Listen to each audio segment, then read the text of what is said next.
U hali Čair svečano je otvoren 49. sajam knjiga i grafike nastupom muzičara Olivera Katića i svečanim govorom muzičara i pisca Marka Šelića Marčela.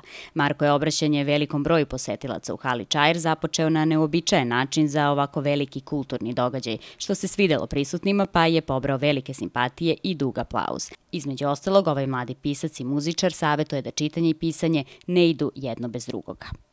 Sajam traje do 28. novembra, a na njemu učestvuje oko 70 izdavača od velikih izdavačkih kuća kao što su Laguna, Alnari, Zavod za udžbenike i nastavna sredstva Beograd, pa sve do izdavača specijalizovanih za određene oblasti. Izdavačka kuća Pčelica, kao i svake godine, predstavila se izdanjima koji su privukli pažnju posetilaca. Kada su u pitanju nova izdanja, ja bih tu istakao, da krenemo od najmlađih, prvo nove zvučne knjige, pored onih naših taktilnih knjiga koje su veoma popularne, i spremili smo novu ediciju Učimo u slagalice.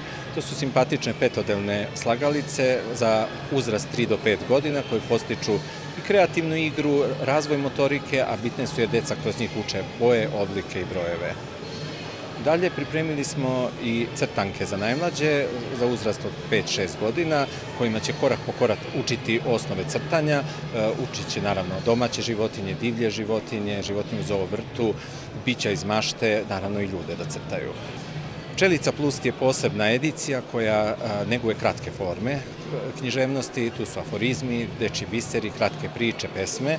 Tu bismo istakli da smo obnovili Olovka piše srcem, čuvenu knjigu redizajniranu i sa novim ilustracijama Tihomira Čelanovića.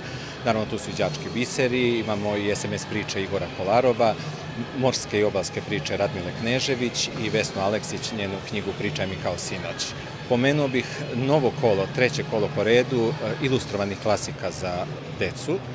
Oni su zanimljivi zato što su to adaptacije koje su prilagođene mlađem školskom uzrastu i na neki način su prikladne deci, jer ipak je bitno, i to je i trend sada kod evropskih izdavača, da korak po korak deca ulaze u svet klasika književnosti za decu, jer je teško sada novim generacijama približiti legendarne knjige književnosti na decu koje su obimne, sa sitnim fontom, bez ilustracija. Ovo je baš suprotno.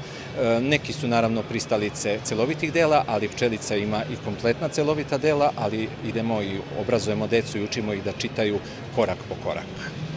Čudesni stihotvorci je nova edicija Pčelice, izuzetno značajna jer je u zadnje vreme zapostavljena dečja književnost, posebno segment poezije za decu. Mi smo se trudili da objavimo najlepše pesme za decu sabrane u posebnim zbirkama naših poznatih pesnika. Počeli smo od Jovana Jovanovića Zmaja, Dragana Lukića, Miroslava Antića, zatim došli smo i do Dušana Radovića i naravno savremenih pesnika Dobrice Erića i Ljubivoja Ršumovića.